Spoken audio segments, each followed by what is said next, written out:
Hello, કેમ છો YouTube family? મજામાં જશો તો બધાને જય માતાજી. આજે આપણે બનાવવાનું છે ભીંડી મસાલાનું શાક. આપણે ભીંડી મસાલા બનાવીશું તો આપણે ભીંડા ધોઈને લઈ લીધા છે. આજે 250 ગ્રામ ભીંડા છે, પણ આપણે અડધા બનાવવાના છે, 2 જણનું બનાવવાનું છે. તો આપણે ભીંડાને સાફ કરીને ધોઈને એકદમ કોરા કરીને કટ કરી લીધા છે. મોટા મોટા હતા એટલે આપણે 2-3 કટ કરી છે. અને એમાં હવે આપણે સમારીશું 2 ડુંગળી, 1 ટમાટું, જે મસાલી ભીંડી બનાવવાની છે, એમાં 1 મરચું, અને આપણે ભીંડી સમારીને રેડી રાખી છે.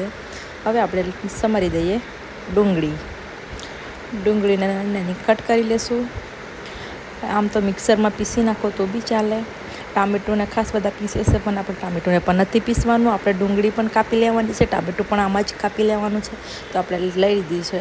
જો ભીંડી કપાઈ ગઈ, ટામેટું કપાઈ ગયું છે, ડુંગળી કપાઈ ગઈ છે, આદુ લસણની પેસ્ટ પણ તૈયાર છે, અને 1 લીલું મરચું પણ કાટને તૈયાર કરી દીધું છે. હવે આપણે ચાલુ કરીશું ગેસ પર આપણે કઢાઈ તેલ મૂકી દીધું છે ગરમ કરવા માટે, ને એમાં આપણે ભીંડી કટ કરેલી હતી નાખી દીધું, કારણ કે આપણે ભીંડીને ગરમ તેલમાં થોડી ફ્રાય કરવાની છે. સોફ્ટ ના થઈ જાય ત્યાં સુધી આપણે એને ફ્રાય કરવાની છે. સોફ્ટ થઈ જાય એટલે આપણે એક વાડકામાં ફરી ભીંડી બધી કાઢી લેવાની છે. પૂરેપૂરો વિડીયો દેખજો એટલે તમને વધારે ખ્યાલ આવશે આપણે કઈ રીતે બનાવીએ છીએ મસાલા ભીંડીનું શાક.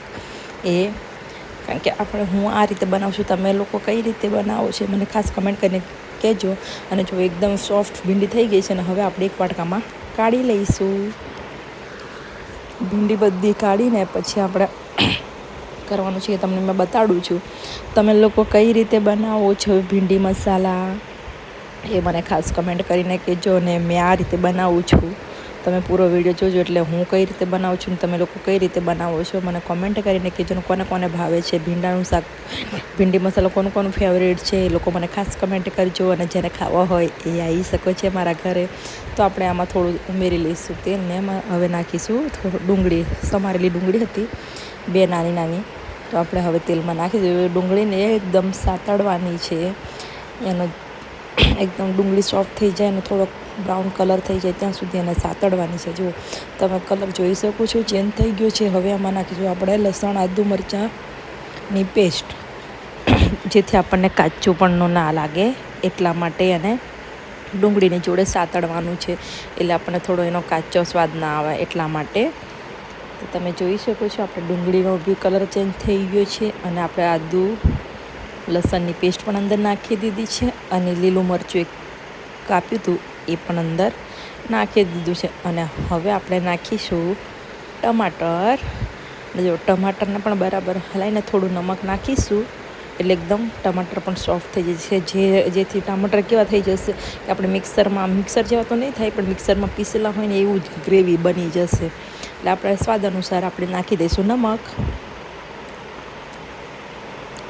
નમક નાખીને થોડી વાર આપણે સોફ્ટ થવા જઈશું એટલે અને ટામેટાં બધા એકદમ સોફ્ટ થઈ જશે, જેથી આપણે એકદમ ગ્રેવી મિક્સર જેવી થઈ જાય. આપણે મિક્સરમાં નથી, આપણે મોટા કાપીને જાય.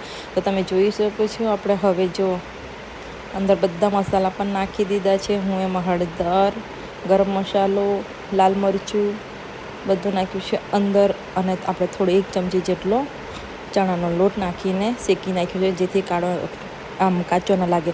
નાખી દીધું હળદર, લાલ મરચું, ગરમ મસાલો નાખ્યો છે છેલ્લા.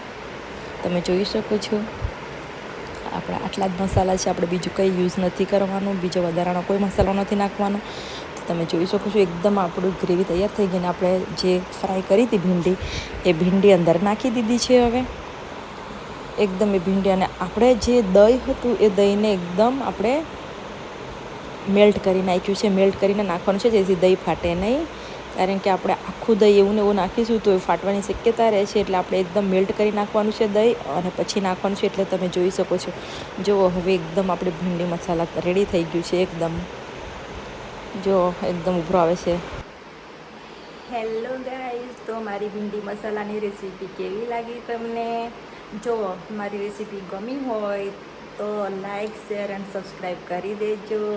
અને ભીંડી મસાલા કોનું ફેવરેટ છે એ મને કમેન્ટ કરીને કહેજો. કારણ કે આપણું તો ફેવરેટ જ છે, કારણ કે મને તો બહુ ભાવે છે. પણ તમારું કોનું ફેવરેટ છે મને કમેન્ટ કરીને કહેજો ને.